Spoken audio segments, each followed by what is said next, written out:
Boycott করুন, boycott করুন, ৭১ টিভিকে বয়কট করুন।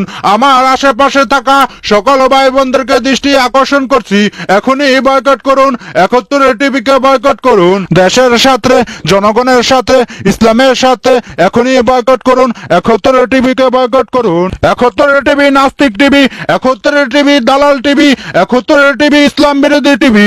তো এখনই বর্জন করুন, ৭১ টিভিকে এখনই বর্জন করুন। তারই সাথে সাথে জানানো যাইতেছে যে ৭১ টিভি নাস্তিক টিভি বিভিন্ন সময় ইসলাম বিরোধী কথা বলছে, এমনকি ওয়াজ মাহফিল, এমনকি মাদ্রাসার হুজুর সহ মাওলানাদের নিয়ে কটূক্তি করছে। এখনই বর্জন করুন, ৭১ টিভিকে এখনই বর্জন করুন। এরা চাচ্ছে বাংলাদেশ থেকে ইসলাম ধর্মটাকে মুছে দিতে, এরা চাচ্ছে দেশটাকে নাস্তিকের হাতে তুলে দিতে। তো এখনই বর্জন করুন, ৭১ টিভিকে বর্জন করুন।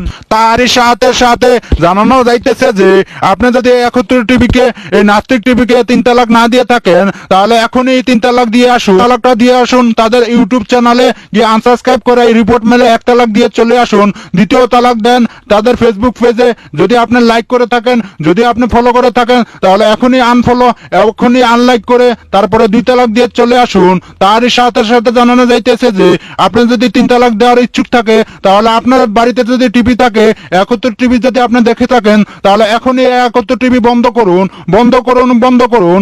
জাগো জাগো মুসলিম জাগো, যদি সব মুসলিম একত্রে জাগে, তাহলে নাস্তিকরা কোথায় পালাবে? জাগো জাগো মুসলিম জাগো। তার সাথে সাথে জানানো যাইতেছে যে হ্যাকার ভাইদেরকে দৃষ্টি আকর্ষণ করছি, আপনারা গ্রামের সহজ সরল মানুষের চ্যানেলগুলো হ্যাক করেন, সহজ সরল মানুষের চ্যানেলগুলো হ্যাক করছেন, ফেসবুক গুলো হ্যাক করেন, ইউটিউব চ্যানেল হ্যাক করেন, ফেসবুক পেজ হ্যাক করেন। আপনাদের নজরে কি ৭১ টিভি আসে না? যদি আপনাদের নজরে ৭১ টিভি আসে, তাহলে এখনই তাদের চ্যানেলগুলো হ্যাক করুন। তারই সাথে সাথে সকলকে উদ্দেশ্য করে একটা কথা বলতে চাচ্ছি, আপনারা সকলে একত্রিত হন, একত্রিত হয়ে জাগো।